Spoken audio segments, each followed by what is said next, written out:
Guys आज हम पढ़ रहे हैं आधुनिक भारत में मॉडर्न हिस्ट्री। मॉडर्न हिस्ट्री में देखेंगे कौन सी कंपनी कब बनी, कौन से लोग सबसे पहले आए थे, अंग्रेज पहले आए, डच पहले आए, पुर्तगाली पहले आए। इसके बारे में आज आप जान लेंगे। ठीक है, चलिए देखते हैं। भारत में प्रथम फ्रांसीसी फैक्ट्री की स्थापना कब की गई थी? पहली फ्रांसीसी फैक्ट्री की पांडिचेरी में। ठीक है ना। सबसे पहले पांडिचेरी में फ्रांसीसी एक कंपनी बनाई गई। भारत आने वाला यात्री जो पुर्तगाल का नहीं था वो था पीटर मुंडी।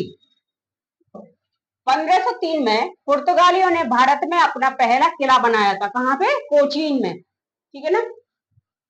सुप्रसिद्ध उर्दू शायर मिर्जा गालिब का मूल निवास, मतलब कहाँ के रहने वाले? तो ये थे आगरा के रहने वाले। फिर बंगाल की फैक्ट्रियों में से एक जो पुर्तगालियों द्वारा स्थापित की गई थी, हुगली। उस शासक का नाम बताओ जिसने वास्को डिगामा का कालीकट में स्वागत किया था। वो थे जमोरिन। ठीक है। जब पहली बार वास्को डिगामा आए थे तो जमोरिन वहां के राजा थे, पुलिकट के। ठीक। यूरोपीय समुदाय जिसने भारत के साथ प्रथम व्यापारिक संबंध स्थापित किए थे, कौन थे वो? पुर्तगाली थे। ठीक है ना। पुर्तगालियों के साथ ही हमारा लेन देन शुरू हुआ था सबसे पहले व्यापार। भारत में पुर्तगाली शक्ति का वास्तविक संस्थापक कौन माना जाता है? अलुबर्क। वो अलुबर्क। ठीक है ना। अबू बर्क कहते हैं वैसे इसको।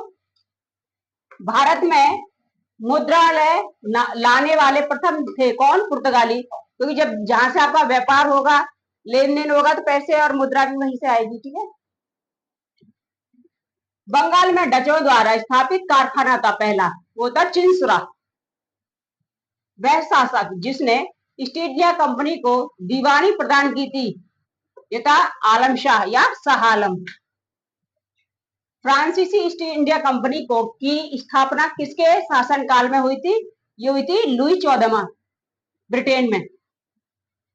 लंदन में ब्रिटिश इंडिया कंपनी के गठन के समय भारत का वास्तव कौन था? अकबर था उस समय। ठीक है ना।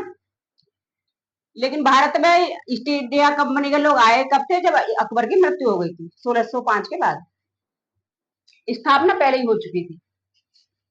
असम में सर्वप्रथम चाय कंपनी की स्थापना कब हुई थी? 1839 में। सबसे पहले कारखाना, मतलब ये कंपनी की स्थापना हुई थी, चाय कंपनी खोली गई थी सबसे पहले। ठीक है ना। उसका ये थी 1839। भारत की स्वतंत्रता के पूर्व गोवा आधिपत्य में था पुर्तगाली शासन के, क्योंकि सबसे पहले ये लोग है ना गोवा में ही आए थे और यहीं से इनका व्यापार चलता था। तो इन्होंने क्या कर लिया? कब्जा कर लिया इस गोवा के ऊपर। और सबसे लास्ट में भी गोवा से ही पुर्तगाली गए थे। ठीक है ना। सबसे पहले आए भी यहीं थे, कब्जा भी नहीं कहा था, और गए भी सबसे लास्ट में थे। राजा रणजीत सिंह ने अदालत आला की स्थापना की थी लाहौर में। क्यों? क्योंकि ये लाहौर के ही राजा थे।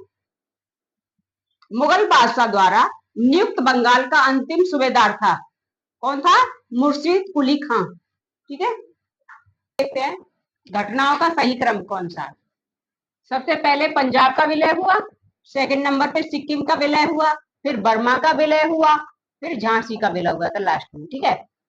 गुरु नानक ने अपना उत्तराधिकारी किसे बनाया था? तो ये बनाया था लहना को। ठीक है। एक शिष्य था लहना, उसको अपना उत्तराधिकारी बना दिया था उसने। द्वितीय मैसूर युद्ध समाप्त हुआ था कब? मंगलौर की संधि से। प्रथम आंग्ल मैसूर युद्ध कब हुआ था? अंग्रेजों के और मैसूर के युद्ध में जो बीच में जो युद्ध हुआ था कब हुआ था? 1767 से लेकर के और 69 तक। ठीक है ना।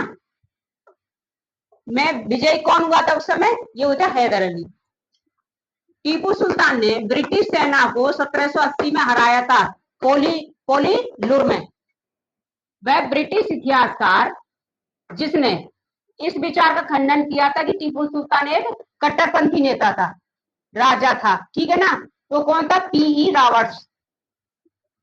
बंगाल के गवर्नर जनरल में से द्वितीय मैसूर युद्ध से संबंध है किसका? Lord Cornwallis. इसके समय में हुआ था ये युद्ध। ठीक है। रणजीत सिंह के राज्य में सम्मिलित था श्रीनगर।